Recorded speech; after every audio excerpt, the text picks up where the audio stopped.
Assalamualaikum warahmatullahi wabarakatuh. Kami dari kelompok 1 akan membahas hasil diskusi kami, yaitu uji percobaan pada lipid. Nah, di kelompok ini ada saya sendiri, Zulfa Felicia, Septina Inayatul Fajri, Dian Arifiani, dan Aisyah Nasution. Nah, uji yang pertama yang akan dibahas yaitu uji kualitatif dengan uji kelarutan lipid. Yang akan dibahas pada pembahasan kali ini yaitu ada pertama uji kelarutan lipid, kedua angka asam, dan ketiga angka iod, keempat penutup. Uji kelarutan lipid tujuannya pengujian kepolaran lipid. Uji kelarutan lipid, uji ini terdiri dari atas analisis kelarutan lipid maupun derivat lipid terhadap berbagai macam pelarut. Pada uji ini, kelarutan lipid ditentukan oleh sifat kepolaran pelarut. Apabila lipid dilarutkan ke dalam pelarut polar seperti air, maka hasilnya tersebut tidak akan larut. Ini dikarenakan lipid memiliki sifat nonpolar sehingga hanya akan larut pada pelarut yang sama-sama nonpolar seperti kloroform, eter, metilen, dan alkohol. Nah, di uji kelarutan lipid ini ada bentuk hasil dari sampel minyak kelapa, asam oleat, mentega, gliserol, stearat, margarin, lemak hewan, dan minyak tengik. Nah, di sini yang ditandai minus itu tidak larut dalam pelarut, dan yang tanda plus itu larut dalam pelarut. Dapat dilihat sampel di sini tidak semua larut dalam air dikarenakan tidak semua minyak dan lemak itu bisa bersatu dengan pelarut polar. Nah, di sini bisa dapat dilihat dapat larut pada kloroform, eter, hampir semua minyak dan lemak itu larut di pelarut nonpolar. Nah, kemudian ada perbedaan di alkohol panas dan dingin. Nah, ini sudah dalam bentuk hasil, jadi kita dapat membuktikan sendiri apakah ujinya ini positif atau negatif. Untuk melakukan uji kelarutan lipid, di sini ada caranya. Pertama, siapkan sampel, misalnya mau sampel gliserol, mentega, margarin, gaji atau lemak, dan minyak goreng.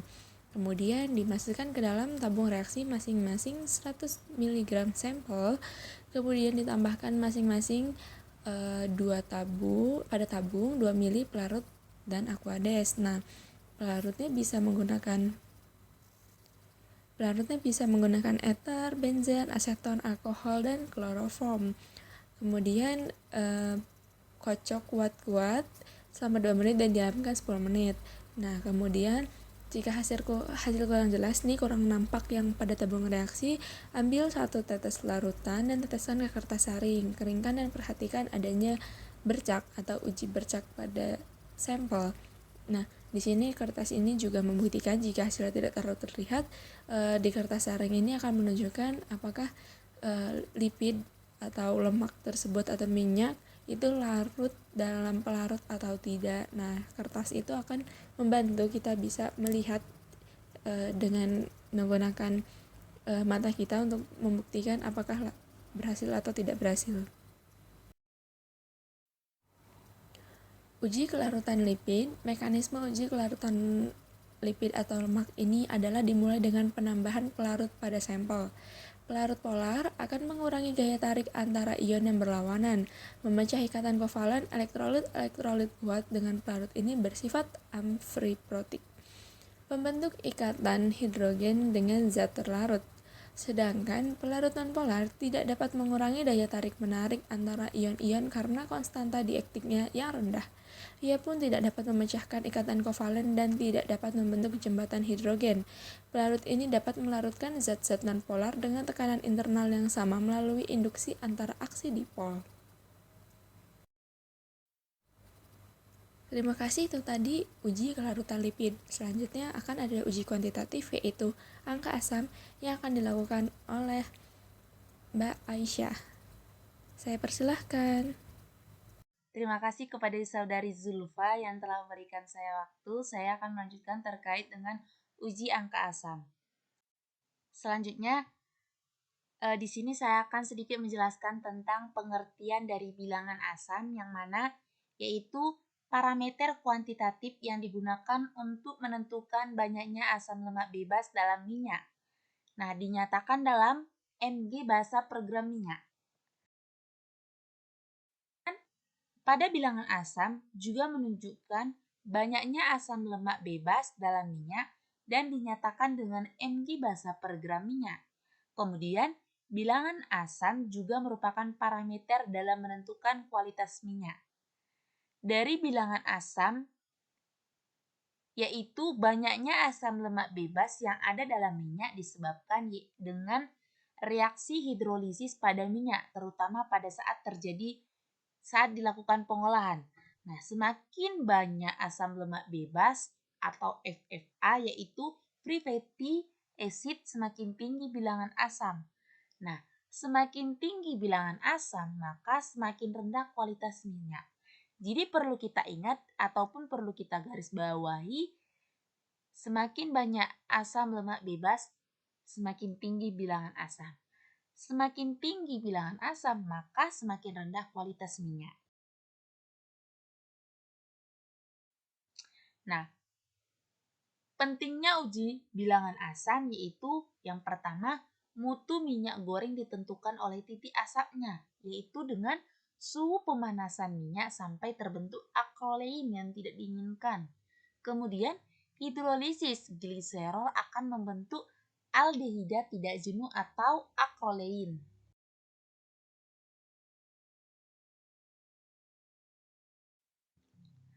Nah, apa sih gitu yang mempengaruhi dari tingginya bilangan asam pada suatu minyak? Ada beberapa pengaruh, yaitu yang pertama, suhu. Suhu juga akan mempengaruhi tingginya bilangan asam pada suatu minyak. Kemudian kita perlu perhatikan tempat penyimpanannya gitu. Kemudian yang ketiga yaitu enzim. Enzim di sini juga mempengaruhi tingginya bilangan asam pada suatu minyak. Yang keempat, mikroba yang ada terdapat pada minyak gitu. Jadi mempengaruhi terhadap tingginya bilangan asam. Kemudian proses penggorengan yang terputus ataupun yang terhambat seperti itu.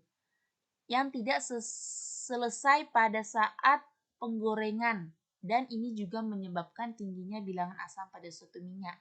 Kemudian yang keenam yaitu ataupun yang terakhir, jenis bahan yang digoreng gitu.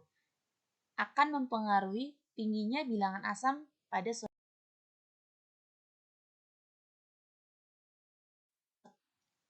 Nah, selanjutnya langkah uji bilangan asam. Di sini yang pertama kita siapkan 10 gram sampel minyak. Kemudian yang kedua dimasukkan ke dalam air lumiere 250 ml ditutup rapat menggunakan aluminium foil. Kemudian kita tambahkan 50 ml etanol yaitu dengan 95%. Kemudian kita gojok di dalam shaker water bath pada 500 C selama 15 menit. Nah, langkah yang selanjutnya ataupun langkah yang kelima, kita tambahkan 5 tetes indikator, yaitu di sini kita menggunakan indikator phenolphthalein yaitu ataupun PP. Kemudian kita titrasi dengan KOH 0,1 N hingga tercapai warna merah muda yang konstan selama 30 detik. Dan disinilah kita terlihat uji bilangan asam. Nah, setelah kita melakukan uji bilangan asam, kita analisis bilangan asam yang kita olah dengan rumus. Yang pertama, kita cari terlebih dahulu persenan dari FFA ataupun free fatty acid, yang mana rumusnya yaitu VKOH dikali NKOH dikali BM asam lemak, kemudian kita kalikan 100%. Kita bagi dengan bobot sampel yang kita ambil seperti itu. Nah, setelah kita mengetahui persen dari FFA, kita cari bilangan asam dari yang akan kita analisis.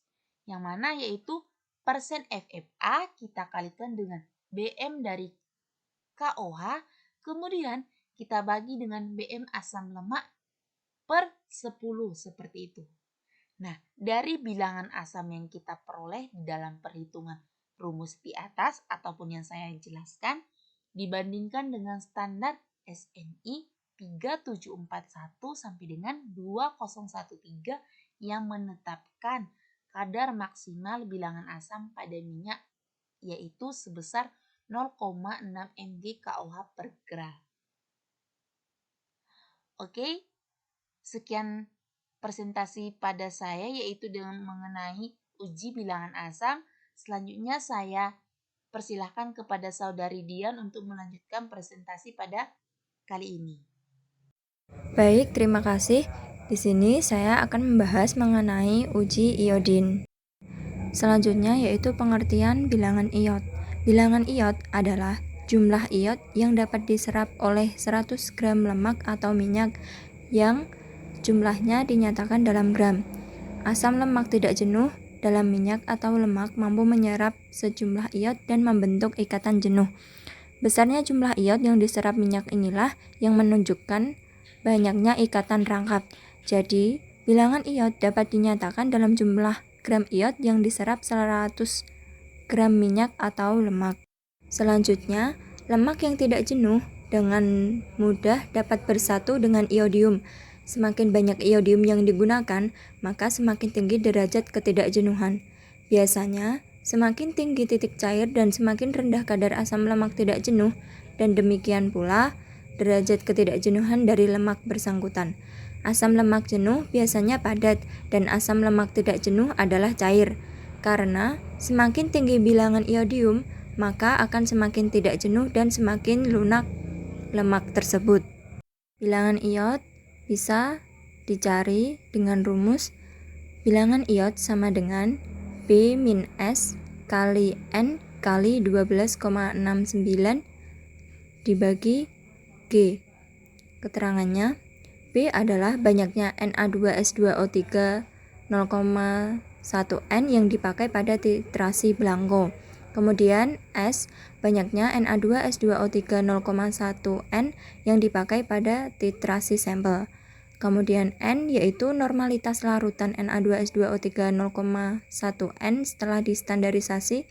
Kemudian 12,69 yaitu merupakan bobot setara dari berat iod dan G adalah berat sampel. Kemudian titrasi iodometri dalam menentukan bilangan iod. Yang pertama yaitu dengan cara penentuan bilangan iod cara Witts, yaitu menggunakan pereaksi yang terdiri dari 16 gram iod monoklorida dalam 1000 ml asam asetat glasial. Yang kedua yaitu penentuan bilangan iod dengan cara Kaufman, dengan cara menggunakan campuran 5,2 ml larutan brom murni di dalam 1000 ml metanol dan dijenuhkan dengan natrium bromida. Kemudian cara yang ketiga yaitu penentuan bilangan iod cara Hanus, dengan cara menggunakan pereaksi iodium bromida dalam larutan asam asetat glasial. Dan yang terakhir yaitu penentuan bilangan iod dengan cara von Hubel, dengan menggunakan pereaksi yang terdiri dari larutan 25 gram iod di dalam 500 ml etanol dan larutan 30 gram merkuri klorida di dalam 500 ml etanol. Selanjutnya yaitu alat yang digunakan dalam percobaan untuk menentukan bilangan iod. Yang pertama yaitu burette untuk titrasi, kemudian magnetic stirrer, kemudian Erlenmeyer 300 ml, kemudian statip dan klem, hot plate dengan termostat, labu ukur, pipet volume, bal pipet, neraca analitik, gelas ukur, dan yang terakhir peralatan gelas lainnya. Selanjutnya bahan-bahan yang digunakan yaitu ada sampel tempe sebagai bahan gorengan, kemudian minyak kelapa, reagen Na2S2O3 5H2O, kemudian Na2CO3, kemudian Ki, Aquades, CHCl3, larutan Hanus IBR, HCl, indikator amilum, dan yang terakhir K2CR2O7. Langkah-langkah yang digunakan dalam percobaan ini yaitu yang pertama, minyak goreng sebanyak 500 ml dipanaskan dalam teflon selama 3 menit. Kemudian, tempe digoreng sampai masak selama 15 menit. Minyak diambil 5 ml untuk dianalisa dan didinginkan pada suhu kamar. Yang kedua, minyak yang telah dipakai untuk 1 kali penggorengan yang telah didinginkan kemudian dipanaskan kembali untuk menggoreng tempe yang kedua. Proses sama dengan prosedur yang pertama. Kemudian, minyak sisa penggorengan kedua yang telah dingin dipanaskan kembali untuk menggoreng tempe yang ketiga dengan perlakuan yang sama pada prosedur A dan B. Standarisasi larutan Na2S2O3 dengan K2Cr2O7. Berikut langkah-langkahnya. Yang pertama, sebanyak 25 ml K2Cr2O7 0,1 N diambil, kemudian dimasukkan ke dalam Erlenmeyer. Cara yang kedua, ditambahkan 50 ml air, 25 ml HCl pekat, dan 30 ml KI 15%. Cara yang ketiga, dititrasi dengan natrium tiosulfat sampai warna kuning muda. Dan yang terakhir, ditambahkan 2 tetes amilum dan titrasi kembali dengan natrium tiosulfat sampai warna biru tua hilang. Catat volume natrium tiosulfat yang terpakai. Kemudian langkah-langkah untuk menentukan bilangan iod. Yang pertama, sebanyak 0,1 sampai 0,5 gram minyak goreng ditimbang dalam Erlenmeyer.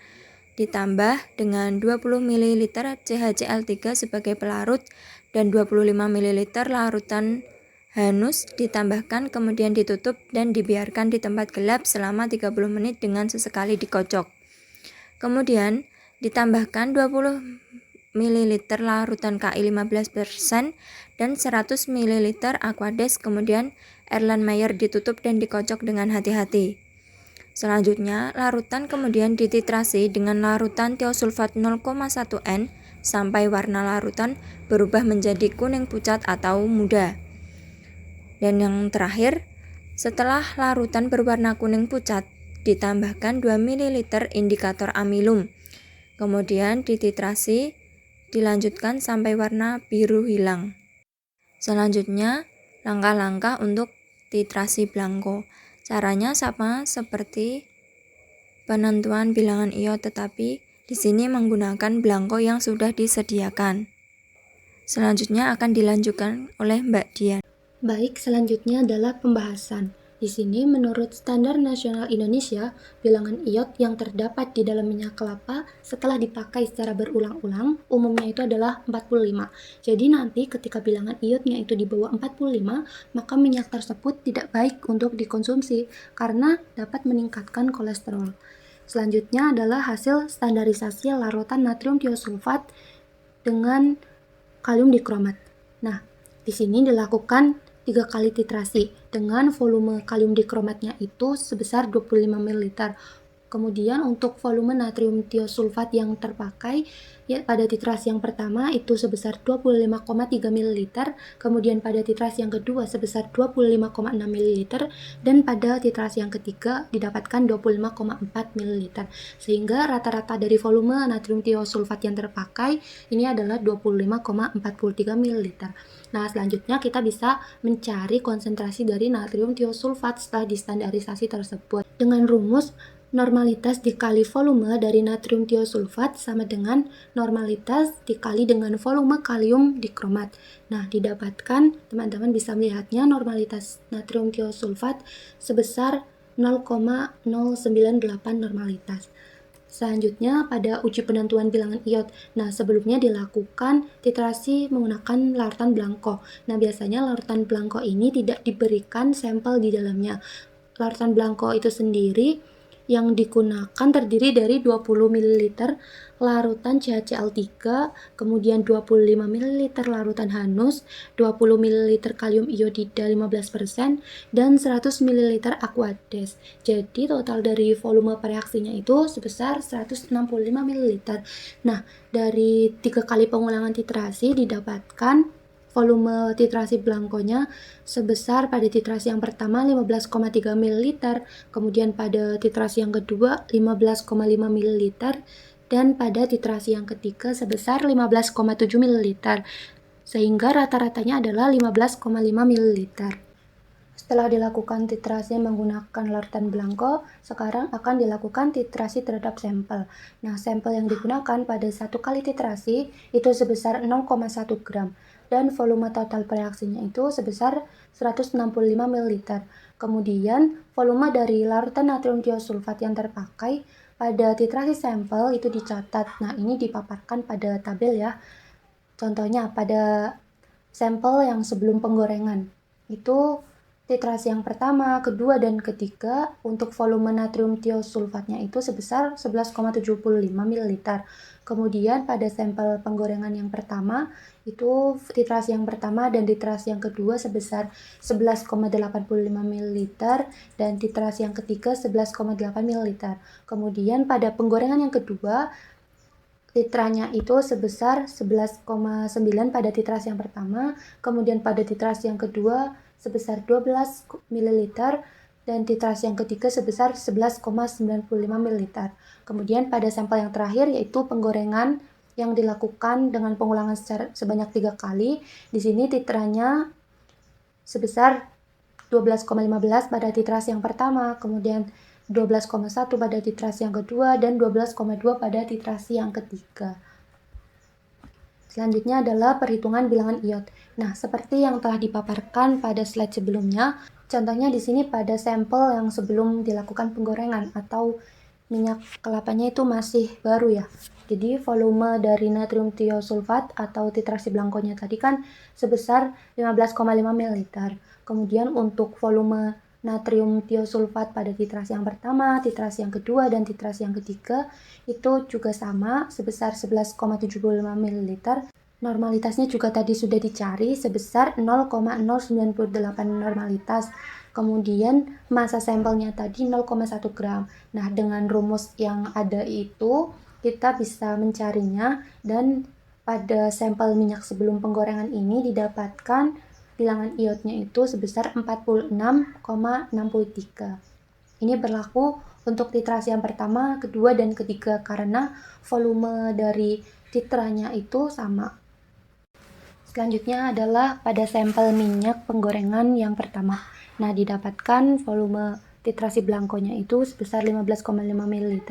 Kemudian untuk volume natrium tiosulfat pada titrasi yang pertama dan kedua itu sama ya. Jadi karena ini sama sebesar 11,85 ml, kita bisa menghitungnya sekaligus. Dan normalitasnya itu 0,098 normalitas. Massa sampelnya juga sama 0,1 gram. Didapatkan bilangan iotnya dengan perhitungan yang teman-teman bisa melihatnya di sini didapatkan 4,5392 dibagi 0,1.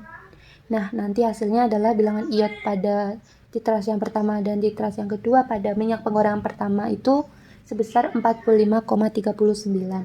Kemudian pada titrasi yang ketiga ini volume natrium tiosulfatnya itu sebesar 11,8 ml.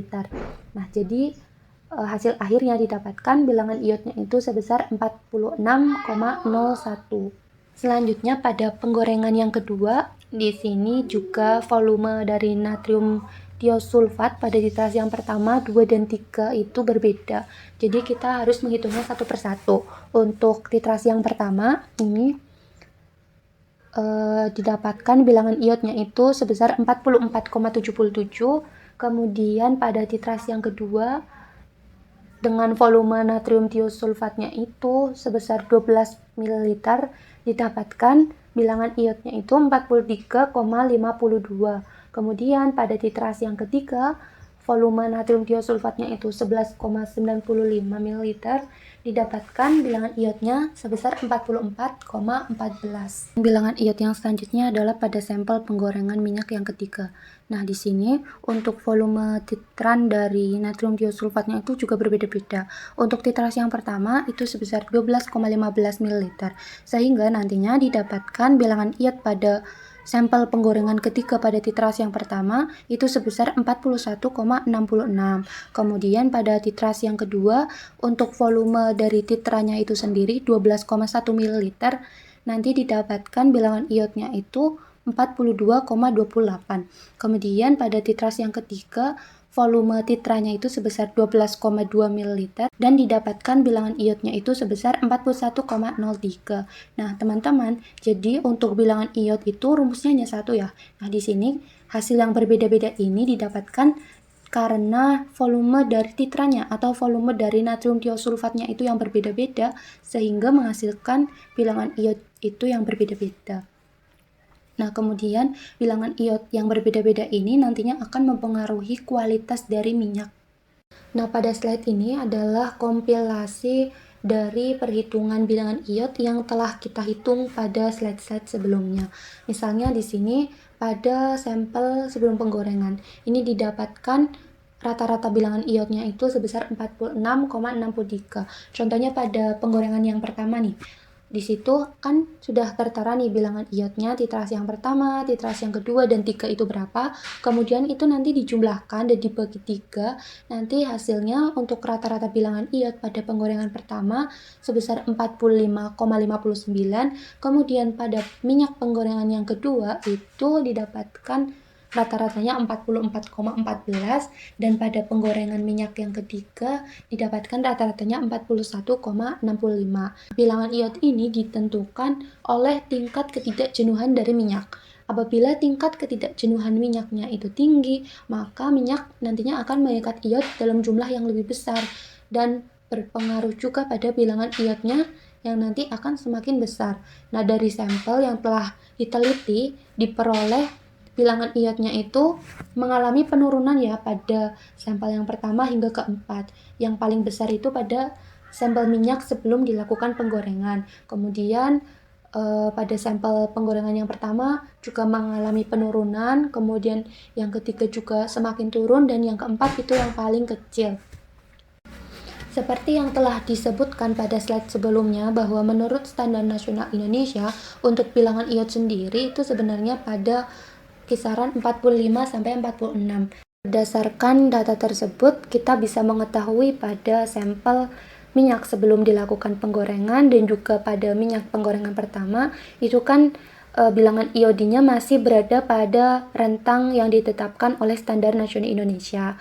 Nah, jadi minyak tersebut masih bisa dikatakan aman apabila digunakan untuk menggoreng. Tetapi pada sampel yang dilakukan penggorengan yang kedua, kemudian pada penggorengan yang ketiga, itu kan sudah berada di bawah rentang Standar Nasional Indonesia.